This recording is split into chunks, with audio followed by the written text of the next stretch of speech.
کبھی آپ کا اتفاق کسی درخت پر بنے ویران سے گھونسلے کو دیکھنے کا ہوا ہے؟ وہ گھونسلہ جس میں بچوں کی آنکھیں ماں کے انتظار میں اتھرا گئیں، ہڈیوں سے گوشت اتر چکا، پر پرزے اڑ گئے، اس ماں کے انتظار میں تڑپ تڑپ کر مر گئیں وہ ننھی جانیں۔ کسی نے اپنے شوق، لطف یا بھوک کی خاطر قتل کر دیا۔ وجہ کچھ بھی رہی ہو، اہم نہیں ہے، اہم ہے تو ان تڑپتے بلکتے بچوں کی چیخیں جو بھوک اور انتظار میں ہڈیوں کی باقیات میں بدل گئیں۔ تاریخ انسان میں پہلا قتل حابیل کا قابیل نے کیا، اور وہ سلسلہ شروع ہوا جو کبھی تھما ہی نہیں۔ قتل و غارت سے بھری انسانی تاریخ میں وہ دور بھی آیا کہ غارت گری عام ہوئی، قتل عام ہوا، نسل کشی ہوئی، کیا بچے کیا بوڑھے سب اس غارت گری کی آگ میں جھلسے۔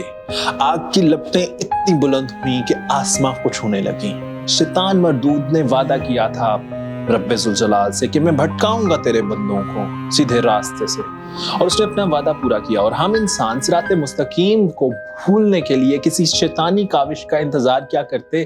ہم تو گویا پہلے سے ہی تیار بیٹھے تھے۔ ابلیس ملعون نے شر کا جو بیج ہمارے دلوں میں بویا، ہم نے اس کی بھرپور آبیاری کی، پروان چڑھایا، اور اس کے پھلوں کو خود بھی بڑے شوق سے کھایا، اور معاشرے میں بھی ہر کسی کو بانٹتے رہے۔ یوں نفرت آلود میوے سب کے حصے میں آئے، تبھی تو خون کی ندیاں بہیں، گلے کاٹے، پیٹ چاک کیے، جسموں کے چیتھڑے اڑائے، غرض ہر طرح سے اشرف المخلوقات کی تذلیل کی، لاشوں کو مسخ کیا، بے حرمتی کی، خاندان کے خاندان ذبح کیے۔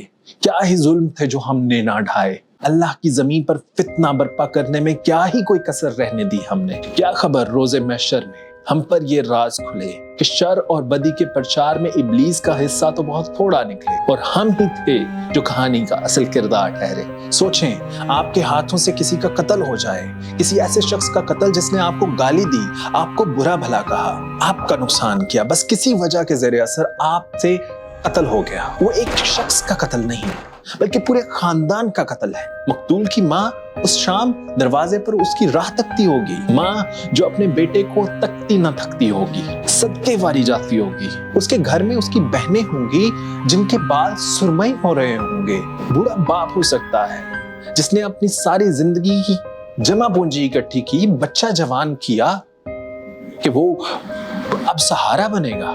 کیا پتا وہ اکیلا ہی سہارا ہو گھر کا، جس کے کمانے سے گھر کا چولہا چلتا ہو۔ آپ نے ایک منحوس شے سے، انگلی کے ہلکے سے دباؤ پر کسی گھر کے انتہائی مضبوط اور اہم ستون کو پل بھر میں گرا دیا، اور اس گھر کے مکینوں پر وہ چھت آ گری جو سائبان تھا اس گھر کا۔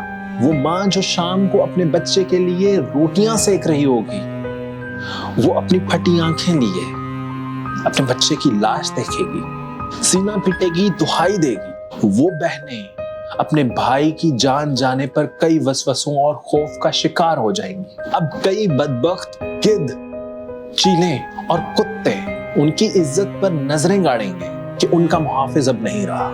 اب وہ نحیف اور ناتواں باپ اپنے کمزور کاندھوں پر اپنے جوان بیٹے کی لاش اٹھائے گا۔ آپ کے دل میں رحم نہیں آیا؟ آپ کے ہاتھ نہیں لرزے؟ آپ کو ماں کی جھریوں زدہ شکل دکھائی نہیں دی؟ آپ نے رتی برابر ان بہنوں کا کیوں نہیں سوچا؟ اس کے آسرے پر اپنی رخصتی کے سہانے خواب سجائے بیٹھی تھی۔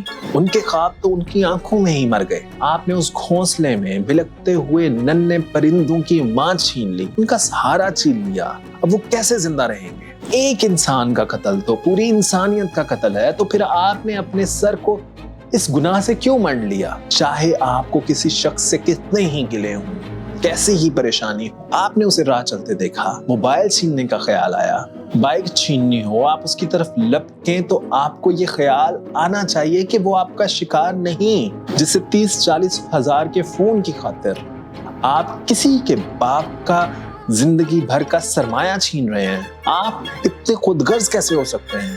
وہ کسی نو بیاہتا کا شوہر ہو سکتا ہے جس کے ہاتھوں کی مہندی بھی ابھی پھیکی نہ پڑی ہو۔ وہ کسی نو مولود کا باپ ہو سکتا ہے، کسی ایسے نو مولود کا باپ جس کی خوشی منانے کے لیے وہ بازار میں مٹھائی کا ٹوکرا لینے آیا ہو۔ آپ نے تو بحیثیت مسلمان یتیموں کے سروں پر ہاتھ رکھنا تھا، آپ خود دوسروں کو یتیم کرنے نکل پڑے۔